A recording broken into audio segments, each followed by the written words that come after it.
नमस्कार दर्शकों, आप देख रहे हैं न्यूज टुडे, जिसमें हर खबर है जरूरी और हर विश्लेषण है खास। बात करते हैं मुख्य सुर्खियों की। नीति आयोग ने अपना 10वां स्थापना दिवस मनाया। भारत ने UNFCCC के तहत अपनी चौथी द्विवार्षिक अपडेटेड रिपोर्ट BUR-4 प्रस्तुत की। रक्षा मंत्रालय ने 2025 को सुधारों का वर्ष के रूप में मनाने की घोषणा की।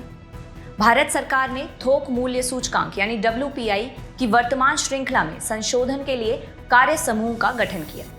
भारतीय उद्योग परिसंघ यानी CII द्वारा स्कूली शिक्षा प्रणाली SES का तुलनात्मक अध्ययन रिपोर्ट जारी की गई। NPCIL ने परमाणु ऊर्जा क्षेत्र में निजी क्षेत्र की भागीदारी के लिए दरवाजे खोले।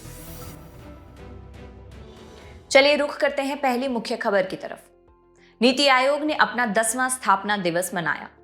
National institution for transforming India यानी नीति आयोग की स्थापना 1 जनवरी 2015 को केंद्रीय मंत्रिमंडल के एक संकल्प के तहत की गई थी। सरकार ने योजना आयोग को समाप्त करके उसके स्थान पर नीति आयोग का गठन किया था। चलिए सबसे पहले नीति आयोग के बारे में जान लेते हैं। इसे मुख्य रूप से 2 तरह के काम सौंपे गए हैं। पहला है देश में सतत विकास लक्ष्यों यानी SDGs को अपनाने एवं उन्हें हासिल करने की दिशा में किए जाने वाले प्रयासों की निगरानी करना, तथा दूसरा राज्यों एवं केंद्र शासित प्रदेशों के बीच प्रतिस्पर्धात्मक और सहकारी संघवाद को बढ़ावा देना। इसी के साथ नीति आयोग की संरचना की बात करें तो इसका अध्यक्ष भारत का प्रधानमंत्री है। गवर्निंग काउंसिल की बात करें, नीति आयोग के गवर्निंग काउंसिल में प्रधानमंत्री, सभी राज्यों और विधानसभा वाले केंद्र शासित प्रदेशों के मुख्यमंत्री, अन्य केंद्र शासित प्रदेशों के उपराज्यपाल, नीति आयोग के पदेन सदस्य, नीति आयोग का उपाध्यक्ष, नीति आयोग के पूर्णकालिक सदस्य, विशेष आमंत्रित सदस्य आदि शामिल हैं। वहीं क्षेत्रीय परिषद यानी रीजनल काउंसिल्स की बात करें तो इनका काम एक से अधिक राज्य या किसी एक क्षेत्र को प्रभावित करने वाली विशिष्ट समस्याओं और आपात स्थितियों या आकस्मिकताओं का समाधान करना है। इसके अलावा मुख्य कार्यकारी अधिकारी यानी CEO की बात करें तो इस पद पर भारत सरकार के सचिव रैंक के अधिकारी को प्रधानमंत्री द्वारा नियुक्त किया जाता है। CEO को एक निश्चित कार्यकाल के लिए नियुक्त किया जाता है। आपकी जानकारी के लिए नीति आयोग और पूर्ववर्ती योजना आयोग के बीच प्रमुख अंतर भी जान लेते हैं। यदि इनकी कार्य पद्धति की बात करें तो योजना आयोग में टॉप डाउन अप्रोच एवं केंद्रीकृत प्लानिंग मॉडल अपनाए गए थे, जिसमें उच्च स्तर पर बैठे कुछ व्यक्तियों द्वारा ही राज्यों के संदर्भ में निर्णय लिए जाते थे।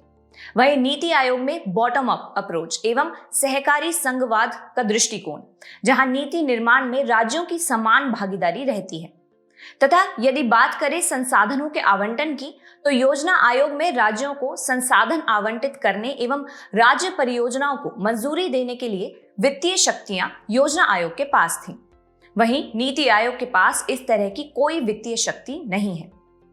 इसी के साथ नीति निर्माण की बात करें तो योजना आयोग मुख्यतः पंचवर्षीय योजना बनाने और उन्हें लागू करने पर ध्यान केंद्रित करता था, और नीति आयोग केंद्र एवं राज्यों को तकनीकी सलाह देते हुए रणनीतिक और दीर्घकालिक नीतियों तथा कार्यक्रमों को तैयार करने पर ध्यान केंद्रित करता है। और आखिर में राज्यों की भागीदारी के बारे में भी जान लेते हैं। योजना आयोग में प्लानिंग प्रक्रिया में राज्य की भागीदारी सीमित थी। वहीं नीति आयोग में राज्य के मुख्यमंत्री और यूनियन टेरिटरीज के उपराज्यपाल गवर्निंग काउंसिल में शामिल होते हैं। बढ़ते हैं अगली मुख्य खबर की ओर। भारत ने UNFCCC के तहत अपनी चौथी द्विवार्षिक अपडेटेड रिपोर्ट BUR-4 प्रस्तुत की। यह रिपोर्ट भारत द्वारा सौंपे गए 3rd नेशनल कम्युनिकेशन को अपडेट करती है। साथ ही इसमें वर्ष 2020 के लिए भारत के अलग अलग क्षेत्रकों द्वारा ग्रीन हाउस गैस GHG के उत्सर्जन संबंधी आंकड़े भी शामिल हैं। आपको बता दें, पर्यावरण, वन और जलवायु परिवर्तन मंत्रालय UNFCCC के आर्टिकल 4.1 के तहत जलवायु परिवर्तन संबंधी गतिविधियों के प्रबंधन और समन्वय तथा उनकी रिपोर्टिंग के लिए भारत का नोडल मंत्रालय है। चलिए इस रिपोर्ट के मुख्य बिंदुओं पर एक नजर डालते हैं। सबसे पहला है GHG उत्सर्जन। इसमें 2019 की तुलना में 2020 में 7.93% की कमी आई है। क्षेत्रकवार GHG उत्सर्जन घटते क्रम में ऊर्जा 75.66%, कृषि 13.72%, औद्योगिक प्रक्रिया और उत्पाद उपयोग 8.06% और अपशिष्ट 2.56% आदि है। दूसरा है सकल घरेलू उत्पाद की उत्सर्जन तीव्रता। इसमें 2005 से 2020 के बीच 36% की कमी आई है। इसके अलावा है गैर जीवाश्म स्रोतों का हिस्सा। इनकी हिस्सेदारी अक्टूबर 2024 तक स्थापित विद्युत उत्पादन क्षमता में 46.52% थी। अब कार्बन सिंक के निर्माण की बात करें तो 2005 से 2021 के बीच वनावरण और वृक्षावरण के चलते 2.29 बिलियन टन CO2 के बराबर अतिरिक्त कार्बन सिंक का निर्माण किया गया है। और आखिरी है वनावरण और वृक्षावरण। वर्तमान में यह देश के कुल भौगोलिक क्षेत्र का 25.17% है और इसमें लगातार वृद्धि हो रही है। खबर के अंत में भारत द्वारा शुरू की गई पहलें भी जान लेते हैं। पहली है ग्लोबल बायोफ्यूल अलायंस। यह पहल संधारणीय ऊर्जा स्रोतों को समर्थन प्रदान करने हेतु जैव ईंधन उत्पादन और उपयोग को बढ़ाने पर केंद्रित है। दूसरी है अंतर्राष्ट्रीय सौर गठबंधन। यह अंतर्राष्ट्रीय सहयोग और प्रौद्योगिकी साझा करने के माध्यम से सौर ऊर्जा को बढ़ावा देने का काम करता है। इसके अलावा है आपदा रोधी अवसंरचना के लिए गठबंधन। यह आपदाओं के प्रति अवसंरचना को मजबूत और सक्षम बनाने पर केंद्रित है। अब पर्यावरण के अनुकूल जीवन शैली यानी लाइफ आंदोलन को समझे तो यह पर्यावरणीय प्रभाव को कम करने के लिए संधारणीय जीवन शैली को बढ़ावा देने पर केंद्रित है। और आखिरी है राष्ट्रीय योजनाएं। इसमें पीएम सूर्य घर मुफ्त बिजली योजना, राष्ट्रीय जैव ऊर्जा कार्यक्रम, राष्ट्रीय ई बस कार्यक्रम शामिल है। चलिए बढ़ते हैं अगली खबर की ओर। रक्षा मंत्रालय ने 2025 को सुधारों का वर्ष के रूप में मनाने की घोषणा की। रक्षा मंत्रालय की इस घोषणा का उद्देश्य सशस्त्र बलों को एडवांस तकनीक से लैस करके उनका आधुनिकीकरण करना है। इससे उन्हें मल्टी डोमेन में सक्षम कॉम्बैट रेडी यानी युद्ध तत्पर बल बनाया जा सकेगा। साथ ही इस घोषणा का लक्ष्य वर्तमान और भविष्य के सुधारों को गति देना भी है। ऐसे में भारतीय सशस्त्र बल विभिन्न क्षेत्रों जैसे थल, जल, वायु, अंतरिक्ष और साइबर स्पेस में युद्ध संचालन को एकीकृत रूप से अंजाम देने में सक्षम होगा। इसी के साथ सुधारों के लिए ध्यान देने हेतु पहचाने गए क्षेत्र भी जानते हैं। सबसे पहले एकीकृत थिएटर कमान यानी ITC। एकीकृत थिएटर कमान की स्थापना को सुविधाजनक बनाने के लिए तीनों सेनाओं द्वारा एक साथ मिलकर काम करने और एकीकरण पहलों को बढ़ावा दिया जाएगा। आपको बता दें कि एकीकृत थिएटर कमान वास्तव में त्रिसेवा कमान होगा। इसमें थल सेना, नौसेना और वायुसेना की यूनिट्स शामिल होंगी। यह एकीकृत कमान सामूहिक रूप से किसी निर्धारित भौगोलिक क्षेत्रों में सुरक्षा चुनौतियों से निपटेगा। दूसरा, नई प्रौद्योगिकियां और नए युद्ध क्षेत्र। इसके अंतर्गत साइबर और अंतरिक्ष युद्ध क्षेत्र, आर्टिफिशियल इंटेलिजेंस या मशीन लर्निंग, AIML, हाइपरसोनिक्स जैसे क्षेत्रों में क्षमता विकास पर बल दिया जाएगा। इससे भारतीय रक्षा बल को भविष्य के युद्ध के लिए तैयार रहने में मदद मिलेगी। तीसरा है प्रौद्योगिकी हस्तांतरण और ज्ञान साझा करना। इसके लिए व्यवसाय करना आसान बनाते हुए सार्वजनिक निजी भागीदारी यानी PPP को बढ़ावा दिया जाएगा। इनके अलावा सहयोग स्थापित करने हेतु जो प्रयास किए जाएंगे वो हैं, तीनों सेनाओं द्वारा अलग अलग कार्य करने को हतोत्साहित किया जाएगा और असैन्य यानी सिविल प्रशासन और सेना के बीच समन्वय बढ़ाया जाएगा तथा तीनों सेनाओं के बीच सहयोग और प्रशिक्षण के माध्यम से संयुक्त परिचालन क्षमता विकसित की जाएगी। और आखिर में रक्षा निर्यात और अनुसंधान एवं विकास। भारत को रक्षा उत्पादों के लिए एक भरोसेमंद निर्यातक के रूप में पहचान दिलाने पर जोर दिया जाएगा। साथ ही रक्षा क्षेत्र में अनुसंधान एवं विकास और साझेदारी को बढ़ावा दिया जाएगा। खबर के अंत में रक्षा क्षेत्र का आधुनिकीकरण करने के लिए शुरू की गई पहले भी देख लेते हैं। सबसे पहले निजी क्षेत्रक और MSMEs की भागीदारी को बढ़ावा देना। इसमें स्वदेशी रक्षा उत्पादों के निर्माण को बढ़ावा देने के लिए इनोवेशन फॉर डिफेंस एक्सीलेंस यानी IDEX योजना शुरू की गई है और self reliant initiatives through joint action यानी सृजन पोर्टल लॉन्च किया गया है तथा उदारीकृत प्रत्यक्ष विदेशी निवेश यानी FDI नीति, जिसके अंतर्गत रक्षा क्षेत्र में नए औद्योगिक लाइसेंस चाहने वाली कंपनियों के लिए 2020 में स्वचालित मार्ग से रक्षा क्षेत्र में FDI सीमा बढ़ाकर 74% कर दी गई थी। इसके अलावा आधुनिक तकनीक प्राप्त करने वाली कंपनियों के लिए सरकारी अनुमोदन मार्ग से 100% FDI की अनुमति दी गई है। चलिए बढ़ते हैं अगली खबर की ओर। भारत सरकार ने थोक मूल्य सूचकांक यानी WPI की वर्तमान श्रृंखला में संशोधन के लिए कार्य समूह का गठन किया।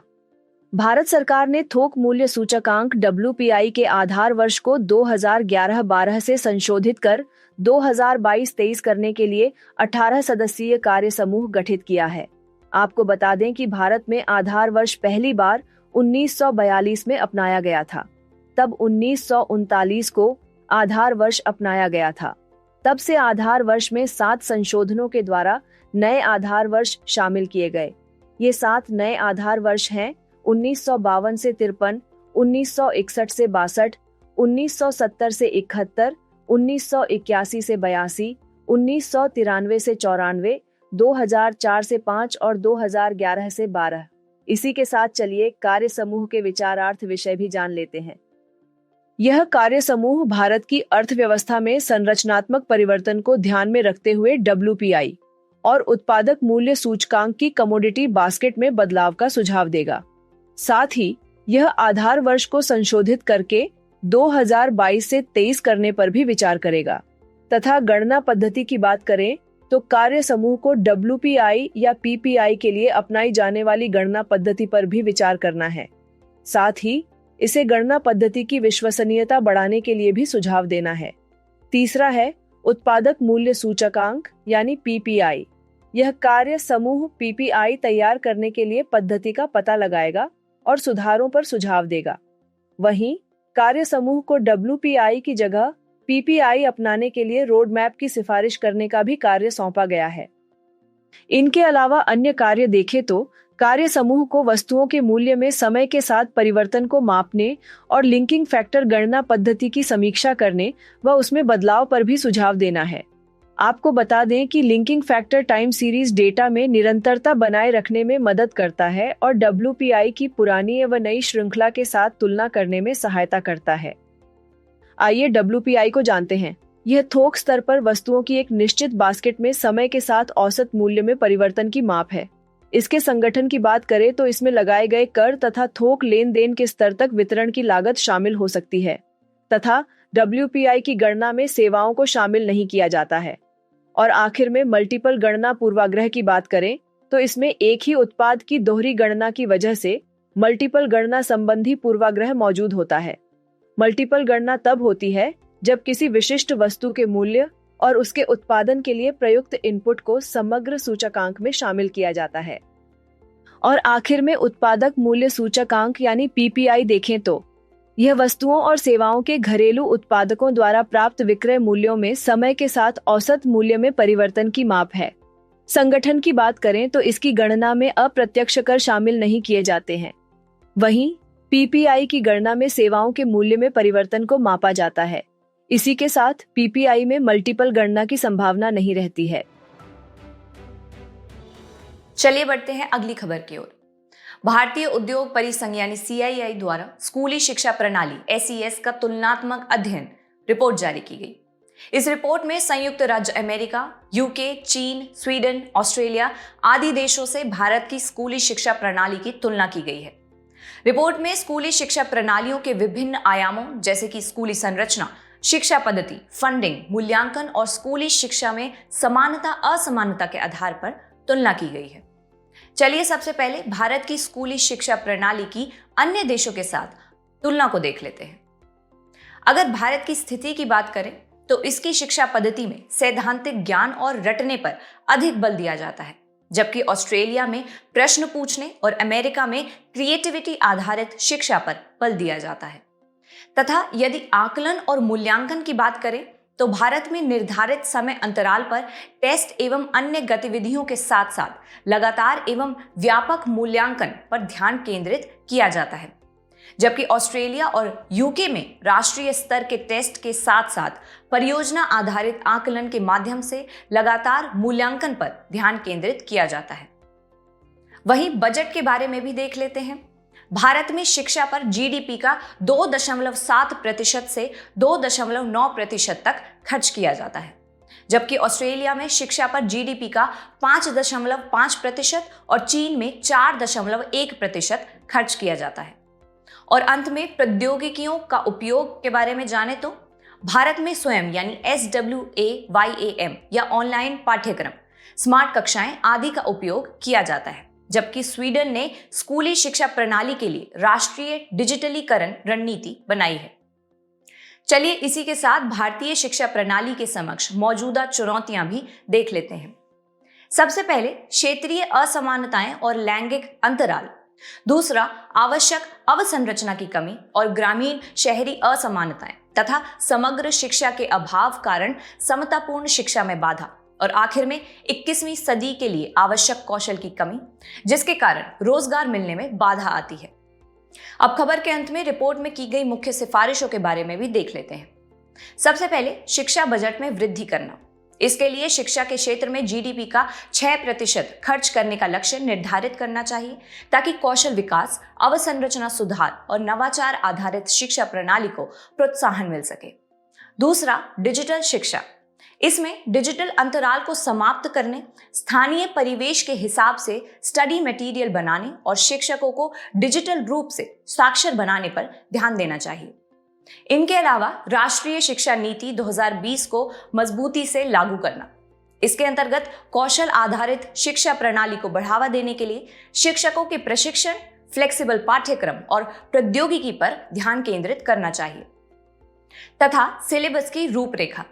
एक ऐसा समावेशी पाठ्यक्रम तैयार किया जाना चाहिए जो क्षेत्रीय विविधताओं को शामिल करते हुए कौशल आधारित शिक्षा को प्राथमिकता दे। इसी के साथ असमानताओं का समाधान करना होगा। स्वीडन के दिव्यांगजन समावेशी फ्रेमवर्क जैसे मॉडल से प्रेरणा लेते हुए ग्रामीण अवसंरचना जैसे स्कूल आदि के विकास, समावेशी पाठ्यक्रम और कुशल शिक्षकों को प्रोत्साहन देना चाहिए। और आखिर में शिक्षण विधियों में बदलाव करना चाहिए। शिक्षकों को इंटरैक्टिव शिक्षण विधियों का प्रशिक्षण दिया जाना चाहिए, ताकि वे बच्चों को बदलते परिवेश में समझदारी और आत्मविश्वास के साथ निर्णय लेने के लिए सक्षम बना सकें। बात करते हैं अगली मुख्य खबर की। NPCIL ने परमाणु ऊर्जा क्षेत्र में निजी क्षेत्र की भागीदारी के लिए दरवाजे खोले। हाल ही में nuclear power corporation of India limited NPCIL ने ब्राउन या ग्रीन फील्ड्स श्रेणी के तहत भारतीय उद्योगों द्वारा स्वयं के उपयोग हेतु 220 मेगावाट क्षमता वाले भारत स्मॉल रिएक्टर्स BSRs स्थापित करने के लिए प्रस्ताव आमंत्रित किए। PHWR प्रौद्योगिकी पर आधारित भारत स्मॉल रिएक्टर्स 220 मेगावाट तक की क्षमता वाले कॉम्पैक्ट परमाणु रिएक्टर हैं। आपको बता दें, BSRs का design small modular reactors SMRs से मेल खाता है, जिनकी क्षमता 30 मेगावाट से कम और 300 मेगावाट से अधिक तक हो सकती है। चलिए सबसे पहले परमाणु क्षेत्र में निजी क्षेत्र की भागीदारी का महत्व जानते हैं। पहला है संसाधन जुटाना। यह भारत के परमाणु ऊर्जा क्षेत्र में निवेश को आकर्षित और संसाधनों के एकत्रीकरण से इकोनॉमी ऑफ स्केल को संभव कर सकता है। भारत का लक्ष्य परमाणु ऊर्जा में $26 बिलियन के निवेश को आकर्षित करना है। दूसरा है तकनीकी उन्नति और नवाचार। यह अत्याधुनिक अनुसंधान में निवेश को बढ़ावा दे सकता है। साथ ही इससे SMRs एवं उन्नत शीतलन प्रौद्योगिकियों जैसे नवाचार भी संभव हो सकते हैं। और तीसरा है एनर्जी ट्रांजिशन। यह 2030 तक गैर जीवाश्म ईंधन स्रोतों से 500 गीगावाट ऊर्जा प्राप्त करने और 2070 तक नेट जीरो उत्सर्जन लक्ष्य को प्राप्त करने में महत्वपूर्ण योगदान दे सकता है। खबर के अंत में निजी क्षेत्र की भागीदारी के समक्ष चुनौतियां भी जान लेते हैं। आपको बता दें, 1962 का परमाणु ऊर्जा अधिनियम निजी क्षेत्र को परमाणु संयंत्रों के लिए लाइसेंस देना प्रतिबंधित करता है। दूसरी चुनौती है उत्तरदायित्व निर्धारित करने वाले कानून के बारे में अनिश्चितता। परमाणु क्षति के लिए सिविल उत्तरदायित्व अधिनियम 2010 को कोर्ट में चुनौती दी जा रही है, जिससे विनियामकीय अनिश्चितता उत्पन्न हो रही है। अन्य चुनौतियों में परमाणु परियोजनाओं की पूंजी गहन प्रकृति के कारण उच्च प्रारंभिक लागत, निजी क्षेत्र द्वारा परमाणु ऊर्जा संयंत्र संचालन के प्रति जनता में विश्वास के लिए पारदर्शिता और सुरक्षा मानकों को सुनिश्चित करने की आवश्यकता आदि शामिल है। चलिए बढ़ते हैं हमारे खास सेगमेंट सुर्खियों में रहे व्यक्तित्व की तरफ। आज हम बात करेंगे ख्वाजा मोइनुद्दीन चिश्ती की। हाल ही में प्रधानमंत्री ने ख्वाजा मोइनुद्दीन चिश्ती के उर्स पर लोगों को बधाई दी। आपको बता दें कि सूफी संत की पुण्यतिथि के उपलक्ष्य में उनकी दरगाह पर हर साल उर्स का आयोजन किया जाता है। चलिए सबसे पहले ख्वाजा मोइनुद्दीन चिश्ती के बारे में जानते हैं। इनका जन्म 1141 ईस्वी में अफगानिस्तान के हेरात प्रशांत के चिश्ती नामक कस्बे में हुआ था। वे भारतीय उपमहाद्वीप में सूफीवाद के चिश्ती सिलसिले के सबसे सुप्रसिद्ध संत थे। आपकी जानकारी के लिए बता दें कि भारत में चिश्ती सिलसिले की स्थापना इनके द्वारा ही की गई थी। चिश्ती सिलसिले की एक प्रमुख विशेषता आत्मसंयमपूर्ण जीवन यापन करना था, जिसमें सांसारिक सुखों से दूरी बनाए रखना भी शामिल था, तथा इनके प्रसिद्ध अनुयायियों में ख्वाजा कुतुबुद्दीन बख्तियार काकी, निजामुद्दीन औलिया और नसीरुद्दीन चिराग आदि शामिल हैं। हम उनसे सांप्रदायिक सद्भाव, सभी को आध्यात्मिक संतुष्टि प्रदान करना, विनम्रता आदि जैसे मूल्य सीख सकते हैं। चलिए बुलेटिन के आखिर में बढ़ते हैं आज की संक्षिप्त सुर्खियों की तरफ। सुप्रीम कोर्ट ने निर्णय दिया कि संपत्ति का अधिकार अब मूल अधिकार नहीं है, लेकिन यह अभी भी संवैधानिक और मान्यता प्राप्त मानवाधिकार है। IIT मद्रास ने प्रोजेक्ट विस्तार के लिए केंद्रीय कृषि और किसान कल्याण मंत्रालय के साथ भागीदारी की है। आपको बता दें कि विस्तार का अर्थ है virtually integrated system to access agricultural resources. केंद्रीय गृह मंत्रालय ने 2023 से 2024 की अपनी वार्षिक रिपोर्ट में पिग बुचरिंग स्कैम या निवेश घोटाला नाम के नए साइबर फ्रॉड के प्रति लोगों को आगाह किया। यह एक प्रकार की वैश्विक घटना है। इसमें बड़े पैमाने पर मनी लॉन्ड्रिंग और यहाँ तक कि साइबर गुलामी भी शामिल है। भारतीय थल सेना ने गोमती नदी के कायाकल्प के लिए एक नई कंपनी यानी कि यूनिट गठित की है। इससे पहले सेना ने गंगा के लिए पहले समग्र पारिस्थितिकी कार्यबल यानी कि CETF का गठन किया था। इस कार्यबल की सफलता से प्रेरित होकर गोमती नदी के कायाकल्प की योजना बनाई गई थी। हाल ही में शेंतुरुणी वन्यजीव अभयारण्य में जंतु सर्वेक्षण यानी कि फॉनल सर्वे किया गया। इस सर्वेक्षण में पक्षियों, तितलियों, ऑडोनेट्स यानी ड्रैगन फ्लाई व डैमसेल फ्लाई और अन्य वन्य जीवों को रिकॉर्ड करने पर बल दिया गया। हाल ही में IIT गुवाहाटी के शोधकर्ताओं ने स्तन कैंसर के इलाज के लिए एक एडवांस इंजेक्टेबल हाइड्रोजेल विकसित किया है। विकसित hydrogel protein based ultra short peptide से बना है, जो शरीर के तरल पदार्थों में अघुलनशील होने के कारण इंजेक्शन वाले स्थान पर स्थिर बना रहता है। FSSAI ने कुछ शर्तों के तहत स्वास्थ्य पूरक, चिकित्सा उद्देश्यों और न्यूट्रास्यूटिकल उत्पादों या फोर्टिफाइड खाद्य उत्पादों में मिथाइलकोबालामिन के उपयोग हेतु दिशा निर्देशों में स्पष्टीकरण जारी किया। भारत सरकार के युवा कार्यक्रम और खेल मंत्रालय ने राष्ट्रीय खेल पुरस्कार 2024 की घोषणा की। इन पुरस्कारों को भारत के राष्ट्रपति द्वारा प्रदान किया जाएगा। जाने से पहले आपकी समझ की परीक्षा के लिए डालते हैं एक नजर हमारे स्पेशल सेगमेंट प्रश्नोत्तरी पर।